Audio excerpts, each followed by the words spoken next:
Subscribe करिए हमारे channel target UP TET CTET को और बेल आइकन को दबाइए। हेलो दोस्तों, मैं आनंद स्वागत करता हूं आप सभी का आपके अपने चैनल और app target UP TET CTET में। दोस्तों, ऐप का नाम अब अस्तित्व एकेडमी हो चुका है, जिसका लिंक जो है नीचे डिस्क्रिप्शन बॉक्स में दिया है। देखिए, पिछले क्लास में मैंने आपको लघुत्तम समापवर्त यानी कि लोवेस्ट कॉमन मल्टीपल जो होता है LCM, उसको मैंने आपको पढ़ाया था। अब इस क्लास में जो है हम पढ़ने वाले हैं हाईएस्ट कॉमन फैक्टर यानी कि महत्तम समापवर्तक। तो जिस प्रकार से पिछले क्लास में जिसने लिया है उसको पता है कि मैंने इसमें तीन चीजें आती है। देखिए, अपवर्तक आएगा, फिर समापवर्तक, फिर महत्तम समापवर्तक। यानी कि पहले आप समझेंगे फैक्टर क्या होता है, फिर आप समझेंगे कॉमन फैक्टर क्या होता है, फिर आप समझेंगे हाईएस्ट कॉमन फैक्टर क्या होता है। पिछले क्लास में जिसने समझा होगा उसको आसानी से समझ में आ जाएगा यहाँ पे, क्योंकि थोड़ा सा वैसे ही रिलेट करके आपको पढ़ना है। दोनों अलग अलग चीजें हैं, एक है भाजक और एक है गुणज, तो इतना ही अंतर है बस, और बाकी चीजें सिमिलर ही हैं। देखिए, अपवर्तक या विभाजक या डिवीजर या फैक्टर बोलते हैं हम लोग। अपवर्तक या विभाजक होता क्या है, किसी संख्या को जो पूरा पूरा विभाजित कर दे, कुछ बचे ना। जैसे 8 में 4 से भाग देंगे तो 2 बार में पूरा पूरा जो है 8 4 से कट जाता है, तो ये हो जाता है 4 क्या हो जाता है, 8 का विभाजक हो जाता है। इसी तरीके से देखिए परिभाषा को, कोई संख्या जिन जिन संख्याओं से पूरी पूरी विभाजित हो जाती है वे संख्याएं उस संख्या की अपवर्तक कहलाते हैं। जैसे कि यहाँ पे देखिए 18 एक संख्या है, और ये 18 किससे, 1 से 2 से 3 से 6 से 9 से, और खुद 18 से 18 को पूरा पूरा विभाजित करती हैं। मतलब ये संख्याएं 18 को पूरा पूरा विभाजित करती हैं। तो ये जो संख्याएं हैं ये 18 के अपवर्तक कहलाएंगे। इनको हम क्या कहेंगे, ये जो संख्याएं हैं 1 2 3 6 9 और 18 के अपवर्तक हैं। आपको पता है 1 से कटता है 18, 2 से कटता है 3 से, 6 से, 9 से और खुद 18 से। तो 18 के अपवर्तक कितने हो गए, 3 3 6 संख्याएं जो ये हो गई, ये 18 की अपवर्तक संख्याएं हो गई। अब अपवर्तक आपने समझ लिया, अब आपको समझना है समापवर्तक, कॉमन फैक्टर या कॉमन डिवीजर।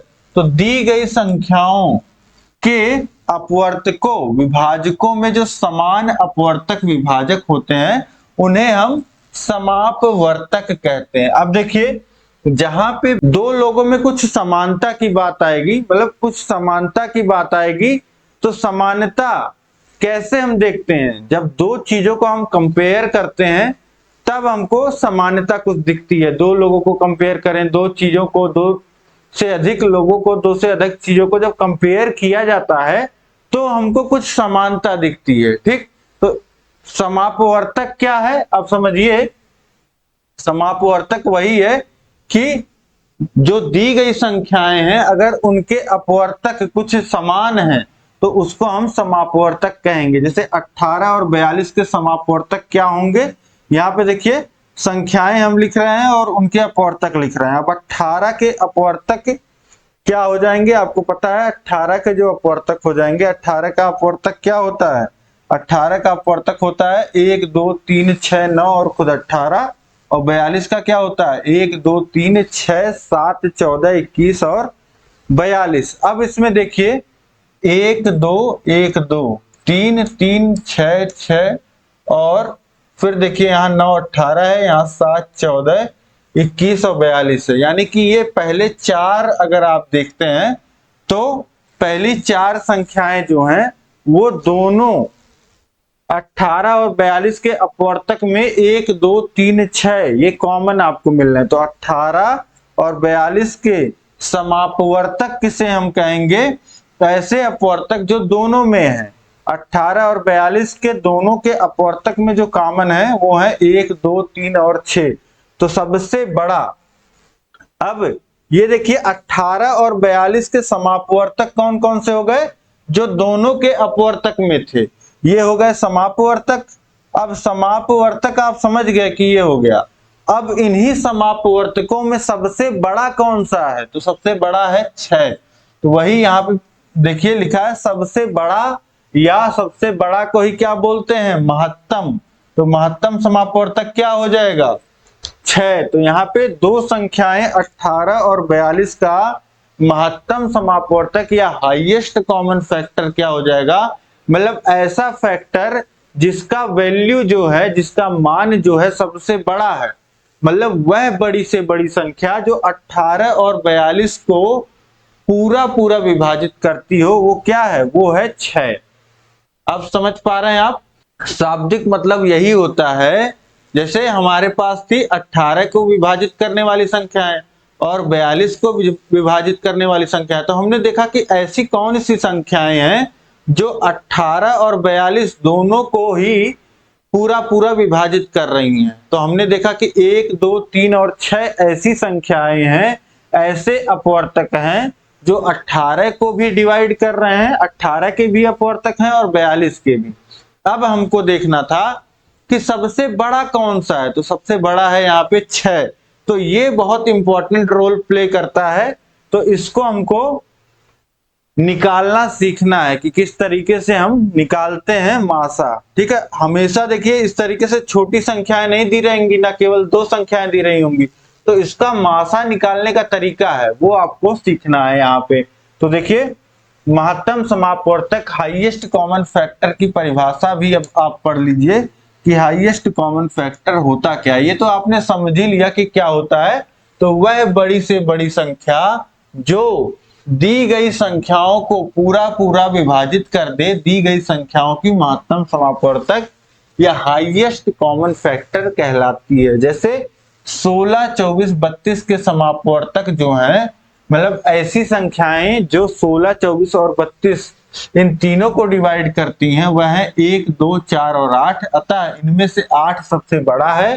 तो महत्तम समापवर्तक 8 क्या हो जाएगा? मासा है। 8 HCF है, हाईएस्ट कॉमन फैक्टर है। ठीक, तो इस तरीके से अब आप समझ गए कि हाईएस्ट कॉमन फैक्टर होता क्या है। अब इसके बाद देखिए हाईएस्ट कॉमन फैक्टर निकालने की विधियां, इसको निकालने की विधियां क्या है। तो जैसे वहां पे दो विधि थी लासा में, एलसीएम में, वैसे यहां भी दो विधियां हैं। अभाज्य गुणनखंड विधि, प्राइम फैक्टराइजेशन मेथड जिसको बोला जाता है, और दूसरा है भाग विधि जिसको बोलते हैं डिवीजन मेथड। अब देखिए अभाज्य गुणनखंड विधि क्या है? अभाज्य, अभाज्य हम किसे बोलते हैं? ऐसी संख्याएं जो किसी और संख्या से नहीं कटती हैं, खुद से और एक के अलावा। तो अब उन्हीं संख्याओं में हमको तोड़ के लिख लेना होता है संख्याओं को। तो इस विधि में सर्वप्रथम दी हुई संख्याओं को बारी बारी से अभाज्य गुणनखंड करते हैं, उसके बाद सर्वनिष्ठ गुणनखंडों कॉमन फैक्टर का आपस में गुणा करते हैं। इस प्रकार जो गुणा प्राप्त होता है वही मासा होता है। अब देखिए यहाँ पे 24, 32 और 40 ये तीन संख्याएं हैं, इनका मासा अगर हमको निकालना है अभाज्य गुणनखंड विधि से, तो हम क्या करते हैं? हम पहले लिखेंगे 24 का अभाज्य गुणनखंड। देखिए 24 का अभाज्य गुणनखंड आप लिखोगे तो मैंने अभाज्य गुणनखंड निकालना आपको बताया है किस तरीके से निकलता है। 24 में भाग दीजिए, देखिए 2 से जा रहा है तो हो जाएगा 12, फिर 2 से जा रहा है तो 6 हो जाएगा, फिर 2 से भाग करेंगे तो 3 और 3 से भाग करेंगे तो 1। तो अब इस 24 को कितना लिख सकते हैं? 2 गुणे 2 गुणे 2 गुणे 3। 24 को इतना लिखा जा सकता है। अब इसके बाद देखिए 32 को कितना लिख सकते हैं? तो 32 को 2 गुणे 16 और 16 को लिख सकते हैं कितना? 16 को लिख सकते हैं 2 गुणे 8 और 8 को कितना लिख सकते हैं? 2 गुणे 4 और 2 गुणे 4 को कितना लिख सकते हैं? 2 गुणे 2, यानी कि 2 दूनी 4, 4 दूनी 8, दूनी 16, दूनी 32। ये हो गया। इसके बाद देखिए 40 का अभाज्य गुणनखंड क्या हो जाएगा? 2 गुणे 20, 20 को लिखेंगे 2 गुणे 10, 10 को लिखेंगे 2 गुणे 5। तो ये हो जाएगा आपका 2 दूनी 4, दूनी 8, 8 पचे 40। तो ये हो गया अभाज्य गुणनखंड। ये हमने 24 को इतना लिखा जा सकता है गुणे के रूप में, अभाज्य गुणनखंडों के रूप में, 32 को इतना और 40 को इतना। अब मासा जब हमको लिखना होता है तो मासा क्या होता है? मासा हमारा होता है जो ऐसी बड़ी से बड़ी संख्या जो दी गई संख्याओं को पूरा पूरा विभाजित करते, यानी कि वो संख्या जो है इन संख्याओं से तो छोटी ही आएगी, जो सबसे छोटी संख्या है उसके बराबर होगी या उससे छोटी होगी।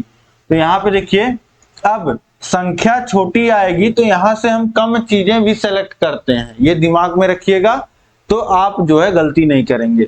अब मासा जब हम लिख रहे हैं तो हम क्या देखेंगे, हम देखेंगे कि यहाँ पे 2 आ रहा है, तो क्या बाकी जगह भी 2 आ रहा है? हाँ, यहाँ भी 2 आ रहा है, यहाँ भी 2 आ रहा है। अब इसके बाद देखिए यहाँ एक बार 2 आ चुका है, अब इसके बाद देखिए दोबारा 2 आ रहा है, तो ये दोबारा जो 2 आ रहा है क्या सब जगह आ रहा है? हाँ, आ रहा है। और उसके बाद देखिए फिर यहाँ 2 आ रहा है, तो क्या बाकी जगह आ रहा है? तो हाँ, तीनों जगह आप देखेंगे तो 3 बार 2-2 आपको दिख रहे हैं। अब यहाँ पे देखिए 3 आ रहा है, तो क्या बाकी जगह 3 आ रहा है? नहीं आ रहा है। और उसके बाद देखिए यहाँ 2 चौथी बार आया, तो बाकी जगह क्या 4 बार आ रहा है? नहीं आ रहा है। और फिर यहाँ देखिए 5वीं बार भी आया है तो नहीं आ रहा है, और यहाँ देखिए 5 आ रहा है और कहीं 5 आ रहा है? नहीं। अब आप देखेंगे यहाँ पे कि आपको कॉमन क्या मिल रहा है, हर जगह कौन सी संख्या आ रही है। तो 2 हर जगह आ रही है तो 2 लिख लिया, फिर से 2 हर जगह आ रहा है तो 2 लिख लिया, फिर से 2 हर जगह आ रहा है तो 2 लिख लिया। अब 3 हर जगह नहीं आ रहा, 3 को नहीं लिखेंगे। ये वाला 2 चौथी बार जो है, 4 बार 2 इसके अलावा कहीं नहीं आ रहा है, और 5 बार भी 2 कहीं नहीं आ रहा है। इसके बाद देखिए 5 कहीं और आ रहा है? नहीं। ये 5 अगर बाकी दोनों जगह भी होता तो यहाँ गुणे 5 लिखा जाता। अब देखिए यही इतना हमको कॉमन मिला है, तो ये हो जाएगा हमारा 2 दूनी 4 और 4 दूनी 8, यानी कि हमारा जो मासा हाईएस्ट कॉमन फैक्टर हो जाएगा वह बड़ी से बड़ी संख्या जो 24, 32 और 40 को पूरा पूरा विभाजित करेगी वो होगी 8। ठीक, तो इस तरीके से यहाँ पे आप समझ पा रहे हैं। हम लोग लासा में क्या करते थे, हम लोग बड़ी से बड़ी घात लिखते थे। क्यों? क्योंकि हमको मल्टीपल निकालना होता था, हमें जो संख्याएं दी गई हैं उनका गुणज, उनसे बड़ी संख्या निकालना रहता था। ठीक है, नाम है लघुत्तम लेकिन बड़ी संख्या देता है। ठीक, और ये महत्तम नाम है लेकिन देता है जो भी संख्याएं दी गई हैं उनसे छोटी या सबसे छोटी वाले के बराबर भी आ सकता है। ठीक, तो यहाँ पे आप समझ रहे हैं कि अभाज्य गुणनखंड में हम लोग लासा में क्या करते हैं कि जैसे 2 का 5 बार गुणा है तो 2 के घाते 5 लिखेंगे, और 3 एक बार आया तो 3 को भी लिखेंगे, 5 एक बार आया तो 5 को भी लिखेंगे। ये करते हैं लासा में। अभी यहीं पे अगर लिखना हो इनका लासा, यहीं पे अगर हमको लासा लिखना होता तो आप क्या लिखते? आप देखिए, आप लिखते जैसे 2 आ रहा है तो आप देखिए कि 2 सबसे अधिक बार कहां आ रहा है, सबसे अधिक बार यहां आ रहा है, 2 की घात जो है 5 आ रही है, 2 का 5 बार गुणा आ रहा है। इसके बाद देखिए 3 आ रहा है, हाँ 3 आ रहा है, और कहीं 3 आ रहा है? नहीं आ रहा है, तो भी हम 3 को लिखेंगे, एक बार आ गया तो भी। इसके बाद देखिए और कौन सा संख्या आ रहा है? 5 आ रहा है, तो गुणे 5। अब 5 बाकी जगह आ रहा है नहीं आ रहा है उससे नहीं मतलब है, ये हमारा लासा हो जाएगा। और ये लासा कितना आ जाएगा ये भी आप देख लीजिए। तो ये देखिए 2, ये 32 गुणे 3 गुणे 5, और 32 पच्चे 160, 160 और 3 और 16 त्रिक हो जाएगा 48, और ये 480 जो है इसका लासा आ जाएगा। मतलब कि वह छोटी से छोटी संख्या जो 24, 32 और 40 से पूरा पूरा विभाजित होगी, ये विभाजक हो जाएंगे लासा के केस में। और यहाँ पे ये क्या है, ये क्या है, ये संख्याएं जो दी गई हैं वो। ठीक है, तो 8 बड़ी से बड़ी संख्या हो जाएगी जो 24, 32 और 40 को पूरा पूरा विभाजित करेगी, और 480 वह संख्या हो जाएगा जो 24, 32 और 40 से पूरा पूरा विभाजित होगा। और छोटी से छोटी संख्या, वह छोटी से छोटी संख्या जो 24, 32 और 40 से पूरा पूरा विभाजित होगी। तो यहाँ पे आपका मासा और लासा का जो कंफ्यूजन है वह खत्म हो गया होगा। लघुत्तम समापवर्त्य होता है ये, जिसे लोवेस्ट कॉमन मल्टीपल बोलते हैं, और ये होता है महत्तम समापवर्तक, जिसे बोलते हैं हाईएस्ट कॉमन फैक्टर, HCF। ठीक, तो यहाँ पे आपका कंफ्यूजन भी दूर हो गया होगा, जो आपको कंफ्यूजन होता है। अब इसके बाद देखिए, इसी अभाज्य गुणनखंड विधि से और प्रश्न देख लीजिए ताकि आपको कहीं कोई डाउट ना रह जाए। देखिए इसके बाद प्रश्न है 144, 240, 196 का गुणनखंड विधि से मासा ज्ञात करना है आपको। तो 144 को क्या लिख सकते हैं आप? 144 को 2 गुणे 72 और 2 गुणे 36 लिख सकते हैं। 36 को 2 गुणे 18 लिख सकते हैं। 18 को 2 गुणे 9 लिख सकते हैं। 9 को 3 गुणे 3 लिख सकते हैं। देखिए यही आएगा 144। 2 दूनी 4, दूनी 8, 8 दूनी 16, 16 त्रिक 48 और 48 तिया हो जाएगा 144। अब इसके बाद देखिए 240, 240 को लिख सकते हैं 2 गुणे 120, 120 को लिख सकते हैं 2 गुणे 60 और 60 को लिख सकते हैं 2 गुणे 30 और 30 को लिख सकते हैं 2 गुणे 15 और 15 को लिख सकते हैं 3 गुणे 5। ये हो गया 240। अब इसके बाद 196, 196 को लिख सकते हैं 2 गुणे 98, 98 को लिख सकते हैं 2 गुणे 49, 49 को लिख सकते हैं 7 गुणे 7। अब इसके बाद देखिए मासा, मासा क्या हो जाएगा हमारा? जो कॉमन रहेगा, जो हर जगह आएगा। देखिए 2 यहाँ आ रहा है, यहाँ आ रहा है, यहाँ भी आ रहा है, तो 2 लिख लीजिए। इसके बाद देखिए 2 यहाँ आ रहा है, यहाँ आ रहा है, यहाँ आ रहा है, तो गुणे 2 लिख दीजिए। इसके बाद देखिए 2 यहाँ आ रहा है, यहाँ आ रहा है, लेकिन यहाँ नहीं आ रहा है, तो 2 नहीं लिखा जाएगा। इसी तरीके से 2 यहाँ आ रहा है, यहाँ आ रहा है, लेकिन यहाँ नहीं आ रहा है, तो नहीं लिखा जाएगा। इसी तरीके से 3 यहाँ आ रहा है, यहाँ अभी आ रहा है, लेकिन यहाँ नहीं आ रहा, तो नहीं लिखा जाएगा। 3 देखिए यहाँ आ रहा है, बाकी दोनों जगह नहीं आ रहा, नहीं लिखा जाएगा। 5 यहाँ आ रहा है, बाकी दोनों जगह नहीं आ रहा है, तो नहीं लिखा जाएगा। 7 यहाँ आ रहा है, बाकी दोनों जगह नहीं आ रहा है, बाकी ये 7 भी यहाँ आ रहा है, लेकिन बाकी दोनों जगह नहीं आ रहा है, तो नहीं लिखा जाएगा। तो यहाँ पे हमको कॉमन क्या मिला? ऐसा अभाज्य गुणनखंड जो तीनों जगह आ रहा है, वो मिला हमको 2 गुणे 2, तो ये हो जाएगा कितना? 4। 2 गुणे 2 4 हो गया। तो मासा कितना आ गया? इसका मासा आ जाएगा 4। मतलब कि वह बड़ी से बड़ी संख्या जो 144, 240 और 196 को पूरा पूरा विभाजित करेगा, वो होगा 4। अब इसके बाद देखिए, इसके बाद है अगला मेथड जिससे आप मासा निकालते हैं, महत्तम समापवर्तक, हाईएस्ट कॉमन फैक्टर निकालते हैं। वो विधि है भाग विधि। जैसे लासा में आपका भाग विधि था, वैसे ही तो यहाँ पे आप लेकिन भाग दूसरे तरह से देते हैं। वहां पे भाग इकट्ठे देते थे, यहाँ पे 2 संख्याओं में आपस में जाता है। तो चलिए देखते हैं।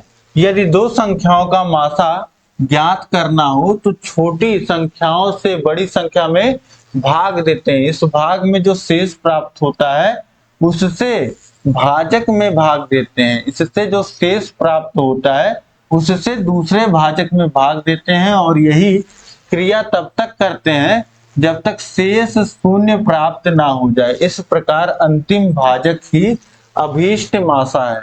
अब आपको पता है कि जब हम भाग देते हैं, जब भाग देते हैं तो यहाँ पे होता है भाज्य। यहाँ पे जो लिखा जाता है उसे कहते हैं भाज्य, और यहाँ पे जो होता है वो होता है भाजक।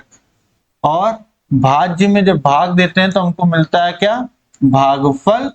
और मिलता है बाद में, अगर पूरा भाग नहीं जाता है, शून्य नहीं होता है, तो हमको शेषफल या तो शून्य मिलता है या तो फिर कुछ बचा हुआ मिलता है, अगर पूरा भाग नहीं जाता है। तो ये आप समझिए, हिंदी के वर्ड समझ लीजिए, ये भाज्य होता है। जैसे कि अभी मैं कहूं कि 15 में भाग दिया जा रहा है 3 से, ठीक, 3 से ना दे करके 4 से दे दीजिए। 4 से आप दे रहे हैं तो 3 बार जाएगा 12, और आपका हासिल कितना शेषफल कितना बच जाएगा? यहाँ पे 3। तो इस तरीके से 3 बार ये जो भागफल मिला 3 मिला, शेषफल भी हमको 3 मिल गया, और 4 हमारा भाजक है, 15 हमारा भाज्य है। ठीक, अब समझिए कि भाग विधि में यहाँ पे क्या करते हैं? यहाँ पे हम भाजक से भाज्य में भाग देते हैं, ठीक।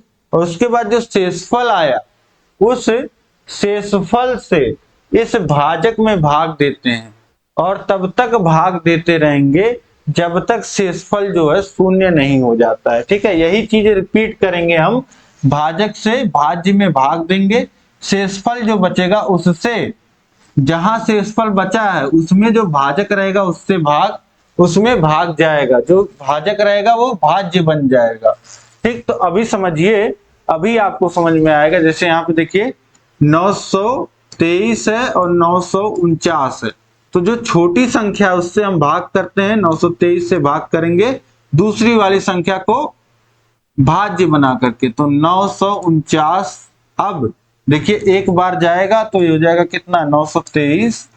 अब बचा कितना, ये बचा 6 और 2 26। अब 26 से भाग करिए किसमें, 923 में। 923 में 26 से भाग करेंगे तो देखिए 26 दूनी आपका 52 और तिया 3 बार जाएगा, 3 6 18 हासिल लगा 1 और दूनी 6 1 7 78 और फिर घटा लीजिए, तो घटाएंगे तो कितना 80 2 14, ये आ गया 14 और 143 143। अब 26 25 आप देखेंगे तो 130 होगा, 130 आ जाएगा यहाँ पे और शेष कितना बच जाएगा 13। और फिर यहाँ शेषफल जो 13 बचा, तो 13 से भाग होगा 26 में, 13 से भाग होगा जो इससे पहले, जहां 13 शेषफल, यहाँ 13 शेषफल बचा है तो इस 13 से भाग होगा यहाँ जो भाजक है उसमें, 13 से 26 में भाग करेंगे, 2 बार में कट जाएगा पूरा पूरा, शेषफल शून्य आ गया। तो जहां शेषफल शून्य आ गया वहां का जो भाजक होगा वही हमारा मासा होगा। तो मासा कितना हो जाएगा हमारा, यहां से हमारा मासा हो जाएगा 13। कैसे आया 13, देखिए दो संख्याएं हमको दी गई थी 923 और 949, इनका हमको मासा निकालना था। तो मासा निकालने के लिए भाग विधि में क्या करते हैं, जो छोटी संख्या होती है उससे भाग देते हैं बड़ी वाली संख्या में। तो 923 से हमने भाग दिया 949 में, 949 में जब भाग दिया तो हमको शेषफल क्या मिला, एक बार गया और शेषफल मिल गया 26।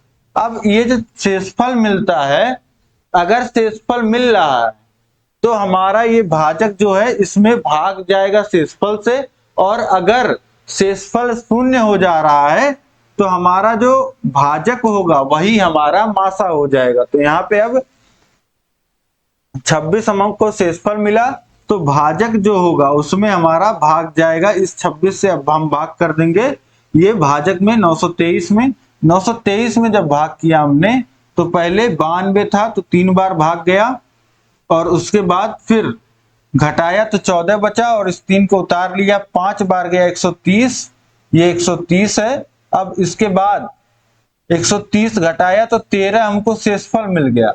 तो अब जब 13 शेषफल मिल रहा है और तो यहाँ पे भाजक क्या है 26 है, तो 13 से 26 में भाग करेंगे, 2 बार में पूरा पूरा कट जाएगा, जहां पूरा कटा शेषफल शून्य हुआ वहां पे ये जो भाजक है वही हमारा क्या हो जाएगा मासा। तो मासा हमारा कितना आ गया 13। यही होता है भाग विधि। चलिए और प्रश्न देखते हैं और क्लियर होगा आपको। अब अगला प्रश्न देखिए, यहाँ पे देखिए 3 संख्याएं आ गई, 3 संख्याएं आ गई और तीनों 3-3 अंक की। तो किस तरीके से यहाँ भाग विधि से मासा निकलेगा, देखिए जब 3 संख्याएं आ जाएं तो क्या करेंगे, पहले जो 2 छोटी संख्याएं हैं उनका आप कर लीजिए मासा निकाल लीजिए। तो 178 और 189 का मासा अगर हम निकालें तो कितना आएगा, देखिए जो छोटी संख्या है 168 उससे हम भाग करेंगे 189 में, तो देखिए एक बार जाएगा 168 और ये हो गया 1 और 2 21 बचा। अब इस 21 से भाग होगा 168 में, तो 21 से भाग करिए, जो भाजक था 168 में। अब कितनी बार जाएगा, देखिए 20 दाहिम 21 दाहिम 210 हो जाएगा और 25 105 होगा और यहाँ पे 40 और आ जाएगा, यानी कि 7 बार लगभग जाएगा। तो 7 एकम 7 और 7 दूनी 14। तो यहाँ पे देखिए 3 और होता तो ये हो जाता 150 और यहाँ पे आपका ये लग रहा है 8 बार पूरा पूरा जाएगा, ये 8 बार जो है वो पूरा पूरा जाएगा।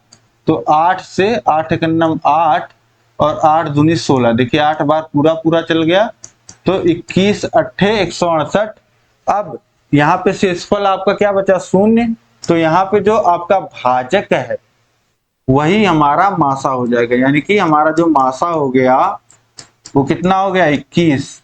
168 और 189 का जो मासा हो गया वो 21 हो गया। अब ये जो 21 आया है, इस 21 और 231 का मासा लेने पर, 231 का मासा अगर आप निकालोगे तो देखिए 21 से भाग करेंगे 231 में, 231 में भाग किया तो ये कितनी बार जाएगा, ये जाएगा 11 बार। और पूरा जो है पहले एक बार जाएगा, फिर 2 और 1 बचा, फिर 11 बार में ये पूरा कट जाएगा। तो इस तरीके से ये हमारा मासा कितना आ गया, मासा हमारा आ गया यहाँ से 11। मासा जो आ गया हमारा, मासा जो हमारा आ गया वो कितना आ गया, 21। ठीक, तो हमारा 21 और 231 का मासा कितना आ गया, 21। तो यहां से हम लोग लिख सकते हैं कि 168, 179, 189 और 231 का जो मासा हो जाएगा वह कितना हो जाएगा, मासा बराबर 21। क्योंकि देखिए 3 संख्याएं हमको दी थी, तो पहले जो 2 छोटी संख्याएं हैं और उनमें जो सबसे छोटी है उससे हमने भाग किया, उससे बड़ी वाली संख्या में, उससे बड़ी वाली संख्या में हमने भाग किया, तो हमको इन दोनों संख्याओं का मासा मिल गया 21। अब इसके बाद देखिए फिर 21 और 231 का हमने मासा निकाला तो हमको मिल गया फिर से वही 21। ठीक, और कुछ अलग भी मिलता तो इन तीनों संख्याओं का मासा वही हो जाता। कैसे, समझिए 21 वह छोटी से जो छोटी संख्या है जो 168 और 189 को पूरा पूरा विभाजित कर रही है, तो इससे बड़ी जो संख्या है 231 को भी अगर पूरा पूरा विभाजित कर देगी तो भी तो वही संख्या होगी सबसे बड़ी। तो इस तरीके से यहाँ पे अगर आपको 3 संख्याओं का मासा निकालना है तो पहले 2 संख्याओं का निकाल लीजिए, 2 संख्याओं का बाद जो मासा है उस मासा को लीजिए और जो तीसरी संख्या बची है उन दोनों का मासा निकाल लीजिए, तो आपको एग्जैक्ट मासा मिल जाएगा उसके बाद कि क्या होगा। ठीक, तो इस तरीके से यहाँ पे आप समझ गए कि 3 संख्याओं का भाग विधि से मासा किस प्रकार से निकालना है। अब इसके बाद एक प्रश्न और समझ लीजिए आप, ताकि जो भी डाउट हैं आपके वह क्लियर हो जाएं। अब देखिए यहाँ पे एक प्रश्न और आपको दिया गया है, 162, 126 और 180 का मासा ज्ञात करो। तो यहाँ पे सबसे छोटी संख्या हमारी क्या है, 126 है, 126 है। तो 126 और 162 का मासा अगर हम निकालें तो देखिए कितना आएगा, 126 से हम भाग करेंगे 162 में, तो एक बार जाएगा तो हो गया 126 और बचा कितना, देखिए 12 में से 6 घटाएंगे 6 और यहाँ 5 में से 2 घटाएंगे 3, 36 बच गया। अब इसके बाद देखिए इसी 36 से हम 126 में भाग करेंगे तो देखिए कितनी बार जाएगा, 35 चौक 140 हो जाता है, तो ये 3 बार जाएगा। 3 छक 18 के 8 हासिल लगा 1, 3 त्रिका 9, 1 10, 108। अब 108 घटा लीजिए, तो यहाँ 16 में से 8 घटाएंगे 8 और यहाँ घटाएंगे तो 1 और 0, ये 18। आपको कितना मिला, 18। अब 18, इस 18 से भाग करिए, इससे पहले जो भाजक था, भाजक क्या था, 36 था, तो इस 36 में भाग करेंगे। अब 36 में भाग करेंगे तो 2 बार में पूरा पूरा कट जाएगा, यानी कि जहां पे शेषफल 0 हुआ वही हमारा मासा हो जाता है, यानी कि 126 और 162 का मासा जो हो गया वह कितना हो गया, वह हो गया 18। ठीक, तो यहाँ पे दो संख्याओं का भाग विधि से मासा हमने कैसे निकाला, 126 और 162 का हमने 126 छोटी वाली संख्या से बड़ी वाली संख्या में भाग किया, तो एक बार गया 126 और शेषफल बचा 36।